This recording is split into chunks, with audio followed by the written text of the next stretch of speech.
الرحيم إن الله وإنا إليه راجعون waxaan awalan ka tacsiyeynaa dadkii ehelka ahaa ee ku baaba'ay dagaalada macna darrada ah ee laba maalmood ka socday meesha la yiraahdo bariga mudug gaar ahaan deegaamada Tawfiiq iyo Afbarwaaqo waxaan leenahay marka koowaad intii ku dhimatay Allah u naxariisto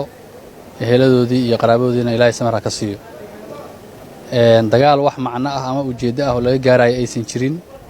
in maaragtay dadka ehelka ah oo dariska ah oo walaalaha ay ku baaba'aan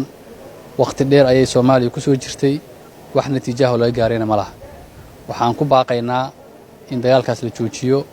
oo si degdeg ah loo joojiyo oo muxuu ahaayeeto qolo kastaaba doorka ay ku lahayd haday tahay maamul goboleedyada sida Puntland iyo Galmudug ay doorkooda ka qaataan odayaasha dhaqanka ee labada beelood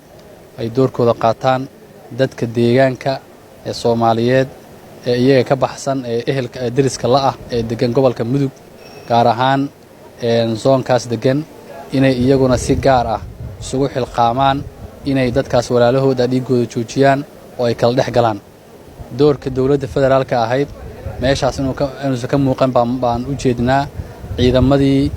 muxuu ahayto xasilinta gobolka Mudug in dib loo abaabulo ciidankaas inay kala daateen baan maqalnay oo ma garanaysaa 20-aad qaar dib loogu kala celiyay in ciidankii dib loo soo agaagumo oo ciidan xoog leh oo ka kooban labada maamul ka kooban ilaa heer federaal la geeyo meeshaas oo dawladdu xil iska saarto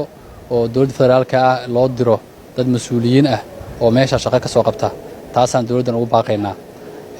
waxaan mar labaad ka tacsiyeynaa dadkii ehelka ah ku baaba'ay